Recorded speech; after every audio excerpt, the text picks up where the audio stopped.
Okay, thanks for joining me, and you know what's going to happen to this, don't you? It's going to get the nuts done to it, because I'm keeping it. Right, it is a bit rusty, it is a bit unloved. The paint's peeling off, there ain't much left of it. I've taken on board all of your colours and all of your comments. Some of them are logged for future vices. This one, I've got a vision. First, let's look at the rust. The rust just on the bolt that was holding this to the bench. Someone broke the bench away from this to get it free. We will see how this cleans up later. So it's a Reed number 1C with removable jaws, the later model. Alright, let's crack on, get some WD-40 on it because it don't want to come apart that easy.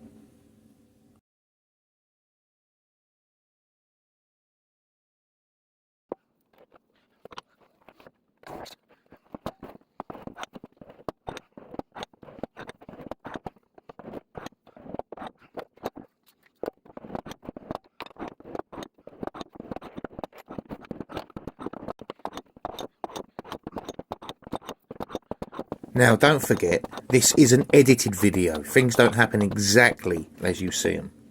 I do try and get it apart more, it won't come apart more. So now I have to use a block of wood and a hammer. And I tap it a lot, very, very gently.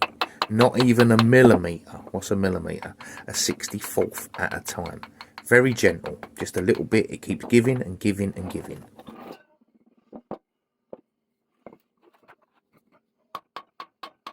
If I fix the main body down and then tap the dynamic jaws, all the shock will be going in one place. This way, it's getting spread evenly.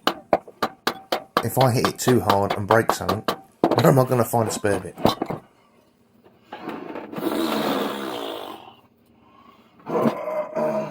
I've got no idea how the screw detaches on this because underneath it's solid for the first 6 inches, so there's nothing to remove, but I do find a screw here.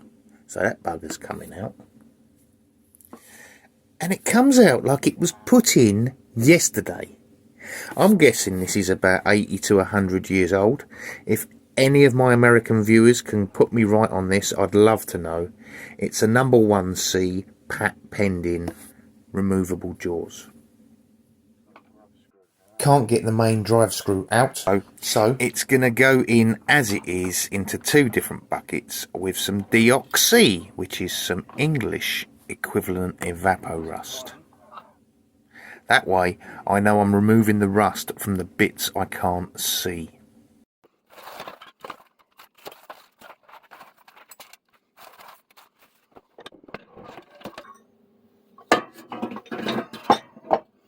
That will. Not only is the vise going to sit in the evaporust equivalent, all the other tools I've got handy that are rusty are going in there as well, and we'll see how they clean up. This is about the worst one, and that cleans up like this. And these, a quick go on the wire wheel, 10 minutes for the lot after they come out the liquid, like this. This is what the vise comes out like. But all it wants is a wipe look and the rust is gone. Isn't that incredible? Here's a little reminder of what it did look like before it went in.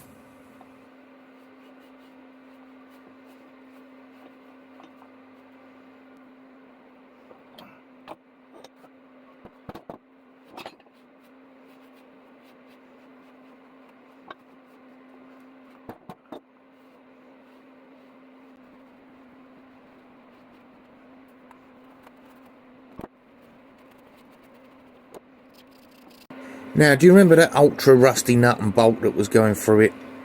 There it is up in the corner. Watch how easy it comes apart now. All this has been in is an overnight soak in that deox. Look at that. Brilliant stuff. That, eh? Fucking hell. I'm going to have to cut them off. Now, what I really love about vices that have got hardly any paint on them is they're reasonably easy to clean with a wire brush. Oh, did I mention? The wire brush has got a, it's got an angle grinder attached to it.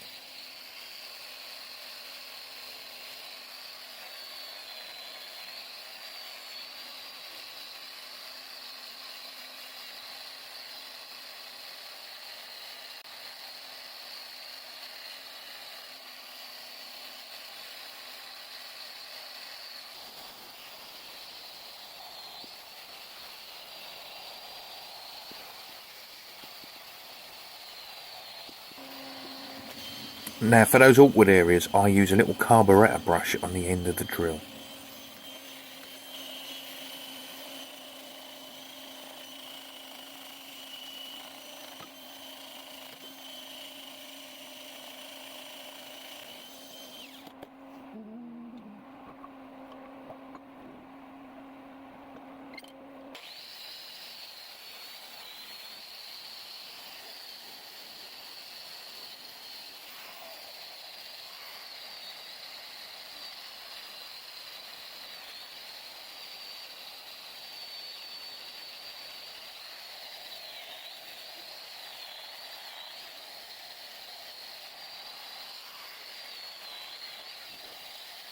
Now if you're liking what you're seeing, please just go and give me a thumbs up now before we get to a good bit. And then YouTube will show more people, and then I'll get more views. And then I can retire a YouTube millionaire. Because I make about 20 pence a video now. I'm seriously thinking about giving up my day job.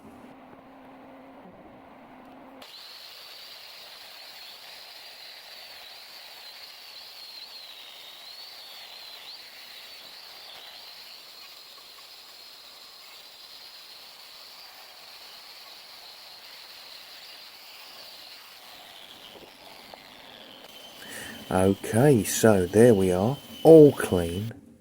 Haven't these old ones got so much better shape to them? And that much better than the new ones. Really is, I think anyway. Okay, I've still got the extractor fan on, taking all the rust dust out. There ain't much left, but I'll just leave it on to purify the air. Black hands.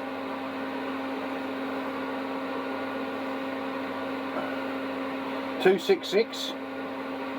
But I've got to shout over the extraction fan. I don't really want to be touching this now because I've got grease and crap all over my hands. There's an E.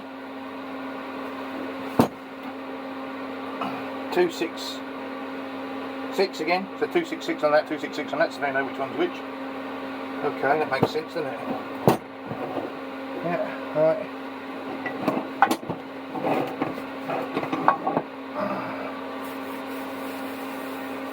Okay, right, it's time to get the masking tape out and start taping up what I don't want to spray.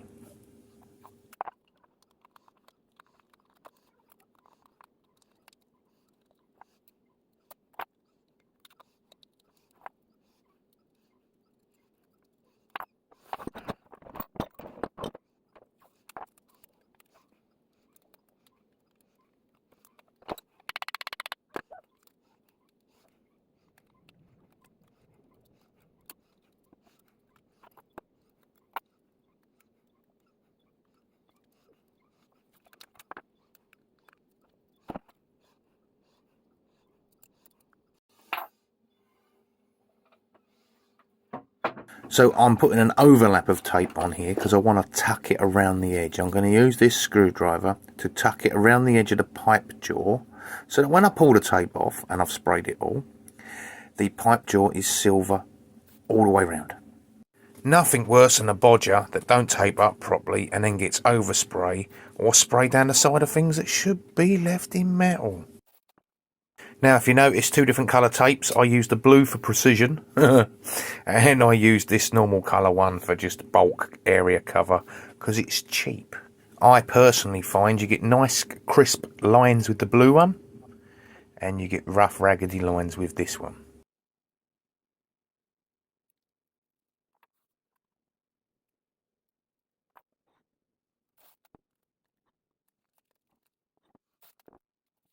Right then, into the spray booth for a nice undercoat. I'll stick the 2 kilowatt blower heater on this for 20 minutes and then apply the top coat. Now, do we all remember how it started off? Look at the peeling paint on this. I mean, that's only just hanging on there. And how did I finish it? Well, that's actually copper, but it comes out orange on the camera. But I ordered copper, and it is a nice coppery brown, which I think goes very well with the gloss black. I did take on board all your comments. I am going to do a turquoisey aqua vise in the future. But I see this in black and gold, and then I thought, no, black and copper. Now, as I may have said, this is the removable jaw model, and the pipe jaws on it are wonderful, as are the jaws. I don't think this has hardly been used. But by the rust, I'd say it's sat in some open workshop somewhere, open to the elements. Poor unloved thing. It's going to sit on my bench now and never get used. Just sit there looking pretty. Right, I'm going to say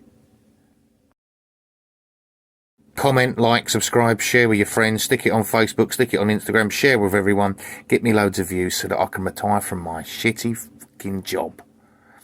Alright, don't forget, hit the like button. Okay, thanks for watching, everyone. Thanks for inspiring as well. Bye for now.